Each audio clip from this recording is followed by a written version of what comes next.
Літопис змальовує Святослава як справжнього лицаря і дуже відважного воїна.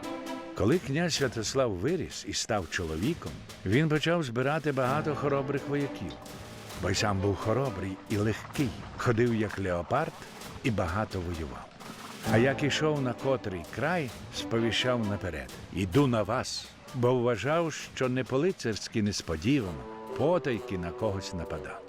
За переказами візантійських істориків, Святослав був середнього зросту і досить стрункий, але похмурий і дикий на вигляд. Мав груди широкі, довгі вуса і на голові один жмут волосся. На знак його шляхетності у вусі висіла золота сережка, прикрашена 2 перлинами і рубіном. У 964 році Святослав почав самостійно водити свою дружину в походи. Після того, як підкорив плем'я В'ятичів, що платили данину хозарам, він рушив далі, землями хозарського каганату, колись могутньої держави в низинах Дону і Волги.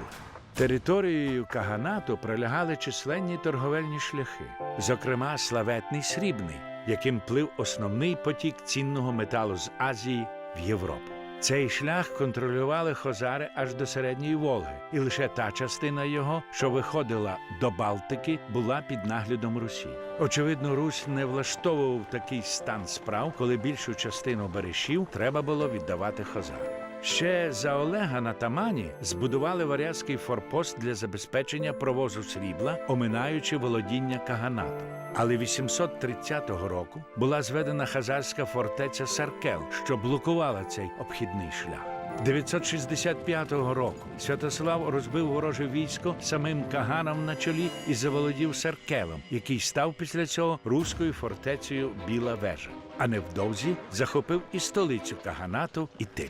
Далі князь рушив до Північного Кавказу, завоював племена ясів, оцетинів та касогів, черкесів.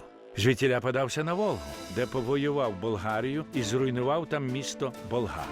Дорогою додому зайшов до В'ятичів і наклав на них данину. Так кордони Київської держави простягнулися до Волги, Каспійського моря і Кавказу.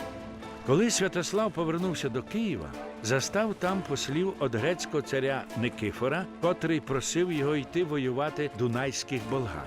Візантія хотіла послабити небезпечне для неї болгарське царство. За це імператор обіцяв щедру винагороду.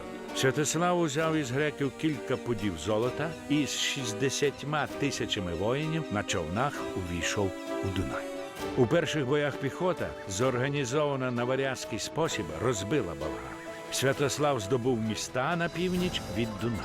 Святославові так сподобалося у болгарах, що він з військом лишився у них, осівши в місті Переяславці, і хотів сюди перенести свою столицю.